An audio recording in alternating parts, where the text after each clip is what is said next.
Hey guys, and welcome back to a brand new video and another episode of my F1 2018 career mode. Today we are here for the Russian Grand Prix, round number 16 I think of the season if I'm not mistaken.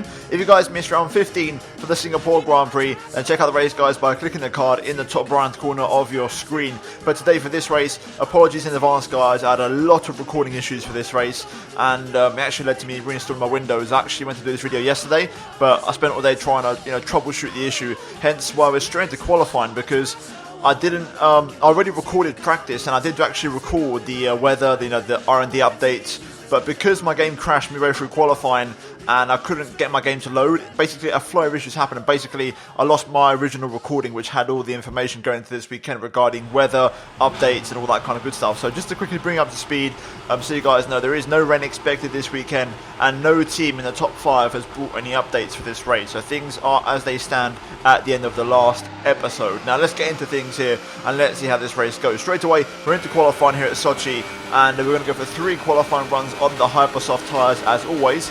My best run this session was actually my second run, so we'll get into that in a moment's time. First of all though, I'm currently on my first one here as you can see, and to be fair, this was a tricky one because I actually originally did my laps of practice yesterday, and then obviously today I hopped on and I hopped straight into qualifying with no practice. I was kind of cold, so my first run was kind of used as practice, and the lap was quite a way off where it needed to be. You can see here across the line we're about 6/10 off Sebastian Vettel, and eventually actually we'd get overtaken by both of the Saubers and also Nico Hulkenberg. But now we're going to go for our second run, which was my best lap of the session, and this was a much improved effort. Straight away out of the final corner you can see we found pretty much a tenth of a second just by getting a better exit alone as we now open up DRS through turn 1, and now we brace down towards turn 2, looking at the 100-meter board on the left hand side here as a reference point. Down to 4th gear, really attack the inside at turn 2 to really open up turn 3, which is the next long right hander here, absolutely flat out here, no worries whatsoever. And then you want to bring the car over to the left hand side for turn number 4, where you want to really attack the inside curve and let the car run wide but not too wide, otherwise you will get an invalidation. And now sector 1 is in the books through turn 5 now. Again we're going to really attack that inside curve which is very flat on the power as soon as possible as we now go through the kink and then through the very tricky kind of unsighted right hander of turn 7, and you want to try and be careful as we now go through the next off cambered left. Very nice run through there. We could have gone a little bit faster I think, but still pretty good job. And then we brake just before the DRS detection point line there for this 90-degree right as we now go onto the back straight. DRS wide open here, and then we're going to try and power all the way down this back straight, and now we're looking for the 100-meter board as the reference point for the break into the chicane.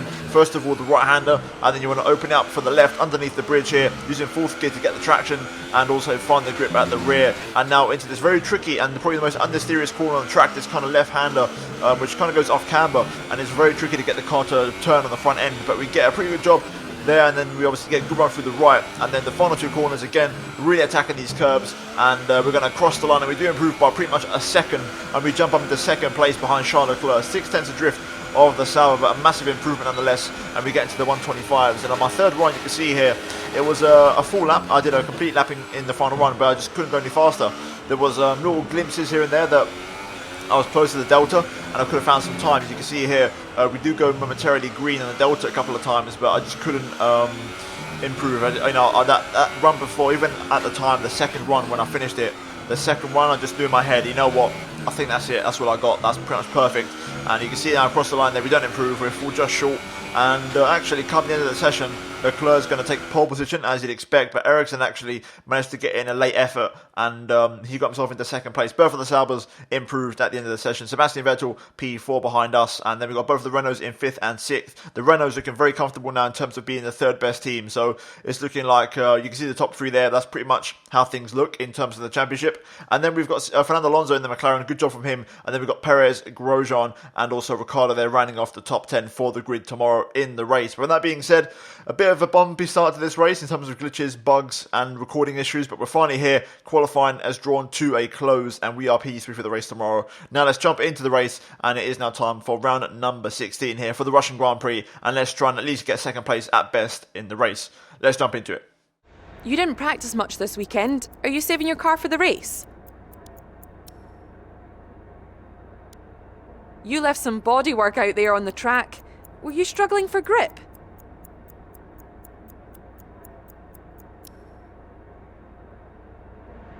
Well, thanks anyway.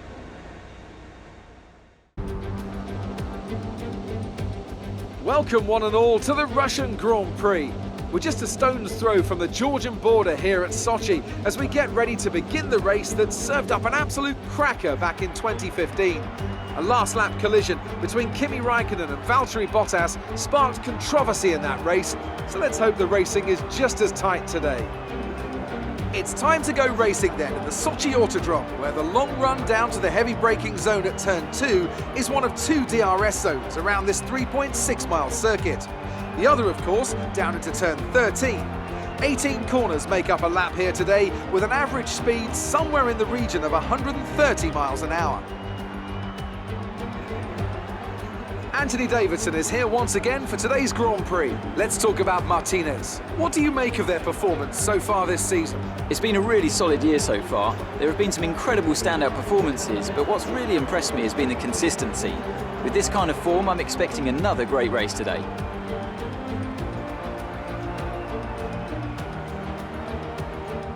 So before the off, let's remind ourselves of yesterday's qualifying session with a look at the starting grid. Charles Leclerc lines up on pole position and Marcus Ericsson completes the front row. Looking down the rest of the grid, we have Martinez, Vettel, Nico Hülkenberg and Sainz, Alonso, Perez, Grosjean and Daniel Ricciardo, Magnussen, Ocon, Max Verstappen and Van Dorn, Gasly, Hamilton, Brendan Hartley and Lance Stroll, Bottas and Sergei Sirotkin rounds off the grid. And with preparations almost complete, let's head down to the track. Right then, here we go. We are on the grid here for the Russian Grand Prix. We start from P3 behind the 2 Saubers as usual here. And it's a very long run down to the second corner. The first one being flat out, of course. But it's going to be a tricky one. I think even though I want to try and look forwards, I'm going to have to look behind me on the start. If I get a poor launch, we're going to have a lot of pain. So we're going to see how it goes. I want to realistically try and challenge the Saubers into the brake zone. But, you know, that's easier said than done with their acceleration and how fast they get away off the line. So we're going to see how it goes. In terms of the strategy today, obviously Russia's a very simple one-stop. So we're going to go for the hypers onto the ultras. No rain expected. And fuel-wise, I'm 1 lap over. So I can run a little bit of rich mix if I need it in certain parts of the race. But the target for me is simple. I think I can beat Ericsson and get second place. And I think that'll be a good race for me. Damage limitation, keep the lead in the championship quite comfortable. And we go again in the next race. So with that being said, let's jump into things here. And let's see how it goes. It is now time, though, for round 16 for the Russian Grand Prix. Right, here we go. The 5 red lights come on here at the Sochi Autodrome. Get the revs into the sweet spot. Lights out, and away we go for the Russian Grand Prix. That's not a bad start, actually. Although Sebastian Vettel gets a good launch as well. We're going to have to leave some room here. And look at that, we're getting swirled up here by the pack. We're going to have to try and go defensive into turn 2. Got the Renault trying to go around the outside. Ericsson and Leclerc side by side as well. Going to make an adjustment to the brake bias, but Leclerc holds on to his lead as we settle in at P4. Vettel's tucked up nicely as well behind Ericsson, so he's got himself into contention there. But not a good start from us. We've lost the position, which is not good. So we'll try and manage our race from here onwards and see how things go.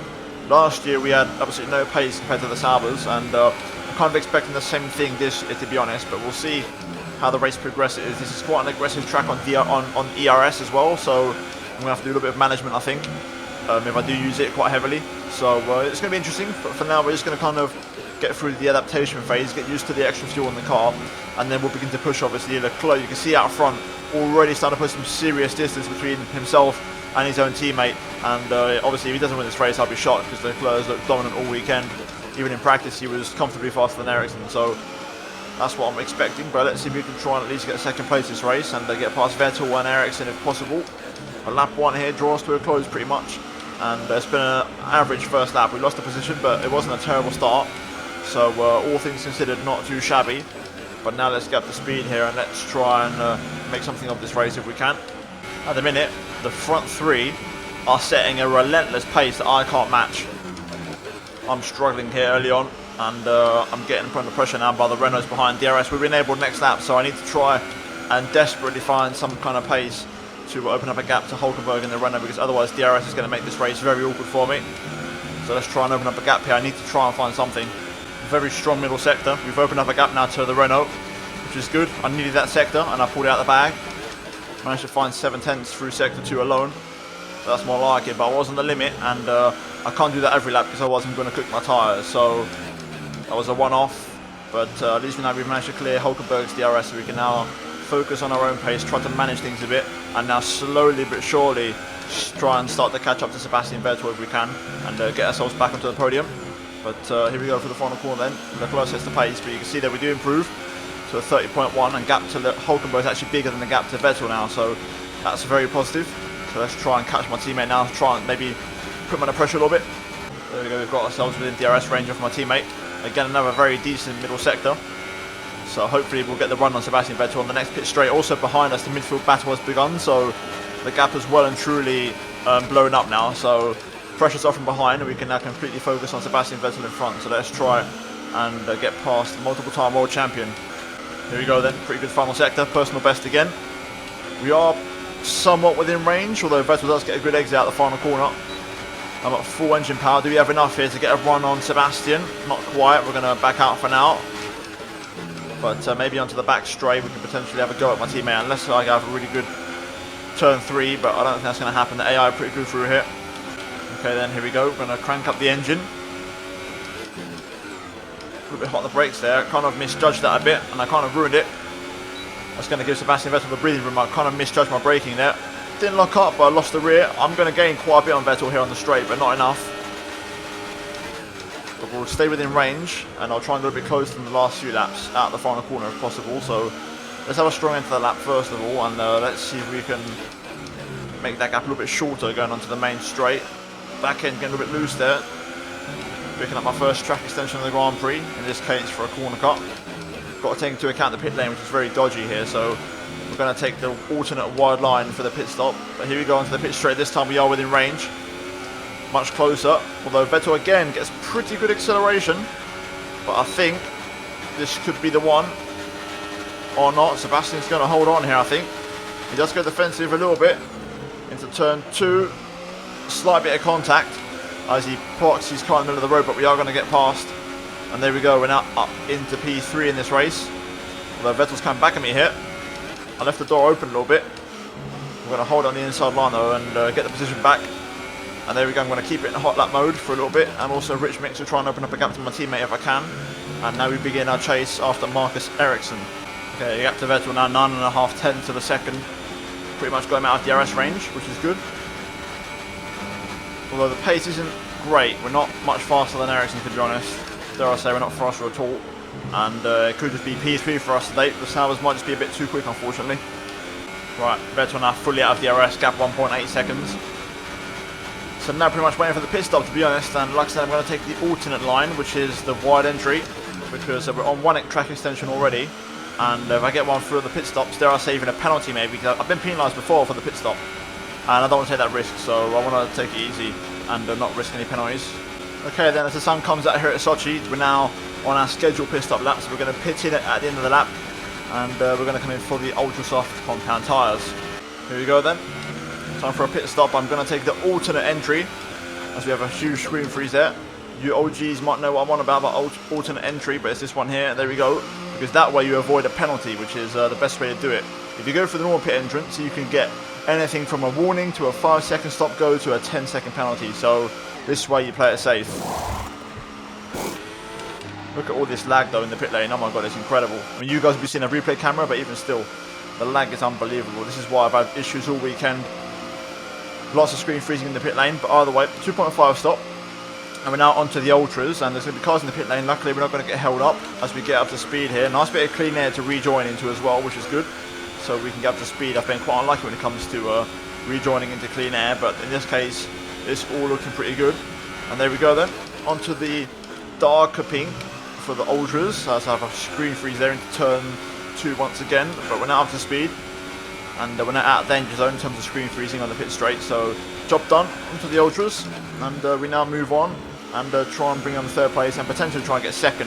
I think Ericsson hasn't pitted. Leclerc was the one to pit, so we could try and undercut Ericsson here, but I tend to struggle on cold tyres. I'm going to try and now turn up the engine for the rest of the lap here and see how much of an undercut we can get on the Swede. So let's get a head down and try and pick up the pace. Okay then, so Vettel and Ericsson are in the pit lane. Sebastian is in the pits. There you go, confirmation. Let's see how much of a gap. The gap I believe to Ericsson was around 4 seconds. So let's see if we cut that gap down at all to the Sauber. Ericsson leaving the pit lane now, as is Sebastian Vettel, so we're going to retake 3rd place. And Ericsson seems about the same kind of gap, to be honest. Maybe it's a little bit less, but there's not much in it. I'm going to now burn off my extra fuel and push a little bit in these early laps to see if I can get the gap down to Ericsson a little bit. But second place is looking a bit tricky today, and dare I say unlikely. Personal best, 29.3. Surprisingly, Leclerc didn't set a purple lap. Meanwhile, the gap to Ericsson is 4.4, so it's actually gone up a little bit, to be fair, in that pit stop phase, which is quite surprising. But that could be just down to the pit entry, the line I took, where I lost a little bit of time.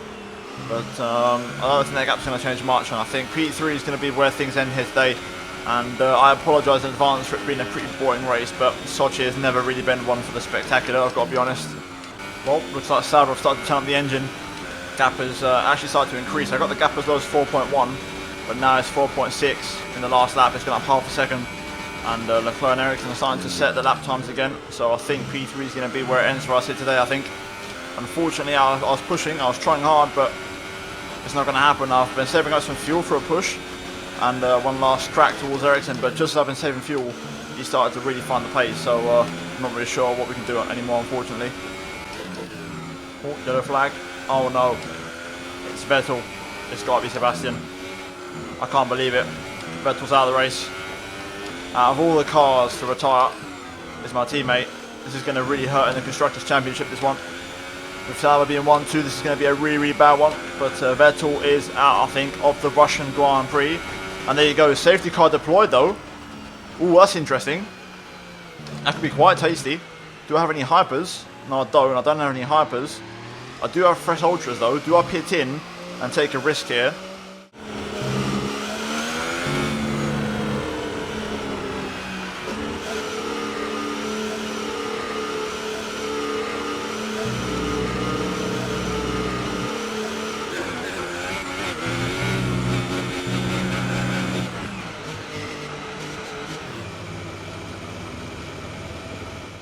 Right, slow it down. I'm going to do the usual pit entry. There we go. Right, so we're going to come in. Let's see what happens here. This could be a game changer. I don't have fresh hypers, which is why I'm going to go and use ultras. There we go. Up 2.3 stop, up to speed. I think the safety car Delta has gone. So this is going to be close now as everyone's going at full speed. Come on, I need to leave this pit exit now. Looks like everyone's running at full speed. We're going to lose maybe a position to Hulkenberg. And maybe a couple of cars here. This is backfired. The Delta's disappeared. And everyone's running at full speed. I need to speed up as much as I can. Come on. Let's get out in front of this full Cindy if we can.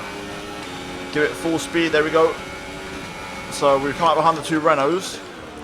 At least we'll have some excitement in the final part of the Grand Prix trying to get past the Renaults. But that's backfired a little bit. I was hoping if everyone ran at the consistent Delta, we would have been able to come out there. But you know, in clean air, but it hasn't really worked out according to plan. Otherwise, we're going to have fresh tyres so we can push really hard. And I'm also going to be able to save a lot of fuel in the RS. So we'll do that. We'll get onto the queue and we'll get ready for the restart. Okay then, the safety car is coming in this lap. We're going to turn up the engine to full power here. Rich mix and hot lap mode. And we're going to get ready for this restart. As Leclerc will lead away in the Sauber. And Ericsson will be in second place. We've got Gasly as a lapped car in between the two Saubers and the two Renaults. This is a very slow pace here. The tyre's going to go cold very easily, and there's nothing I can do. We're not going fast enough to warm them up. So here we go. Let's get ready for the restart here. Hopefully we can try and be aggressive. And there we go, straight to green. Gasly moves out of the way. Of course, I'm the one that's compromised. I mean, you couldn't make that up. You really couldn't. You have to go around the outside of the final corner and really take a compromised line there. But of course, I'm the one that's compromised there. Most out of anybody by the lap traffic. That allows Sainz to put away. I was hoping to have a run at him on the pit straight, but never mind, forget about that. Yellow flag behind. As we race down towards turn 2.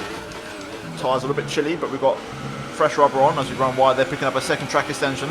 And that's why I took the pit entry that I did, because if I take the normal pit entry, that would have been a penalty for me now. So we've got to be careful now for the rest of the race. Right, this time, unlike with the restart, let's see if we can try and get close to Sainz and actually set him up for a move onto the pit straight like I wanted to last lap. And there we go, good exit. We don't have any DRS though, and Sainz does have a tow from Hulkenberg, which is going to make things a little bit awkward for me. And that Renault, look at that Renault go on the straight, it's actually pretty damn good, and we can't get a run. Sainz does stay in front, he got a beautiful tow from Hulkenberg all the way down that straight. We're all over him though, but again, similar to the Saubers, the Renault just picks up speed on the straight like it's nothing, and we can't really do much about it.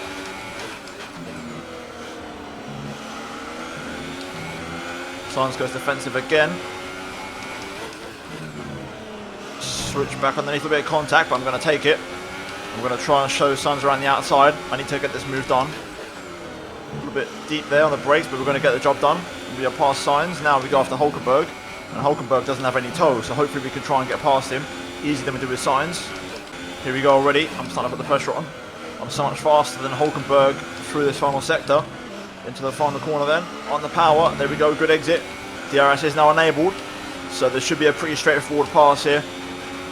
We're much closer anyway. I think we could actually get a run on him even without DRS. But here we go. We've got the run on Hulkenberg here. He's going to go defensive. I'm going to go around the outside. Into turn 2. Hulkenberg holds on, but we're going to go all the way around the outside. Job done. And we're back into third place. And the Sabres haven't got away too much, but I think they're far enough away that I can't challenge. I'm going to push on anyway and try and catch them up if I can. Personal best, 29.3. Gap to Ericsson, 3.5 seconds. We're actually faster than him, but I'm kind of waiting for Sauber now to kind of pick up the pace as they magically do at the end of the race. But for now, we are actually faster than Ericsson, and I don't want to say we can, but there's an outside chance we could catch him maybe on the last lap, maybe, if this pace continues. This could happen. We are flying here at the minute. So much faster than Ericsson. There we go, across the line at 28.5. What a final sector that was. Gap down to 2.7. With 3 laps to go, we just found 8 tenths on that lap. It's going to be close. Ericsson can't go any faster, and I've got a chance. Pretty much matching the personal best there. Gap down to 1.8. Another 9 tenths taken out of the deficit. 2 laps to go. It's going to be very close. It's going to come down to the last lap on the back straight, potentially. That's what's going to be the case here. Through the final corner then. Another lap in the books. Gap down to 1.2. Ericsson actually responds a little bit on that lap. He tries to find some pace. Last lap of the Grand Prix. I would have liked to have had DRS here on the pit straight, but we're going to have to do it the old-fashioned way and try and catch up without it. I don't think it's going to happen, unfortunately. I'm trying really hard here to catch up, and I don't even have DRS on the back straight. Ericsson's picked up the pace, as I expected the Sabres to do. Right on the last lap, he's found the pace, because I'm on for a personal best, and it's still not enough. You can see I'm improving here, but Ericsson's actually kept the gap at 1.2. So, as usual, the Sabres in the last part of the race, when their tyres should be the most dead, they start to set personal best. It just doesn't make any sense. But either way, Ericsson's going to hold on here. I'm going to try and push him to the finish all the way. Leclerc's going to win the Russian Grand Prix, though. And unfortunately for us, it's not going to work out. Leclerc has a purple lap on the last lap, and we're going to finish in P3. So there you go. And overall, a pretty mixed Russian Grand Prix, but third place, the best we could have done maybe. Second was potentially there, but all thanks to the safety car. But all in all, a pretty average race. That's it for another Grand Prix and a fantastic win for Sauber. And Anthony Davidson, give me your thoughts. How did they accomplish this result? Well, they played the safety car to absolute perfection. There are so many factors to worry about once the race is neutralised. I mean, do you pit for fresh rubber? Do you have the space behind you? How much fuel can you save? If you answer all of those questions correctly, you'll have a good chance. And that's exactly what happened today. So, here they come out now onto the podium after a thrilling Grand Prix. It just goes to show what a strong position the sport is in, that these independent teams can be so competitive. What a superb victory from the Sauber team.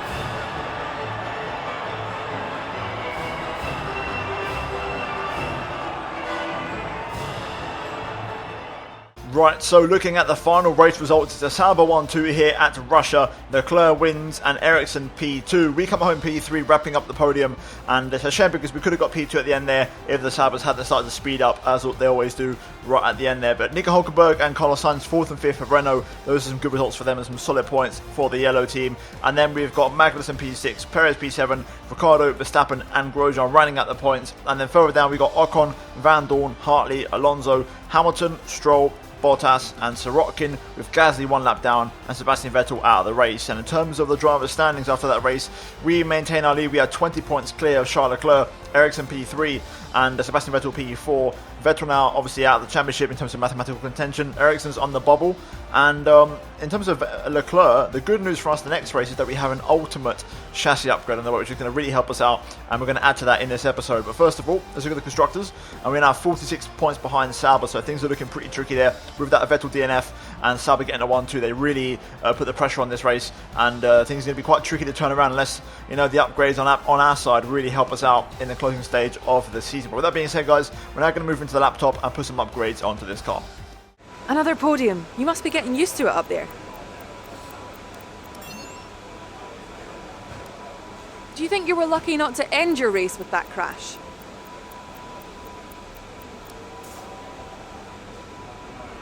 Well, thanks anyway.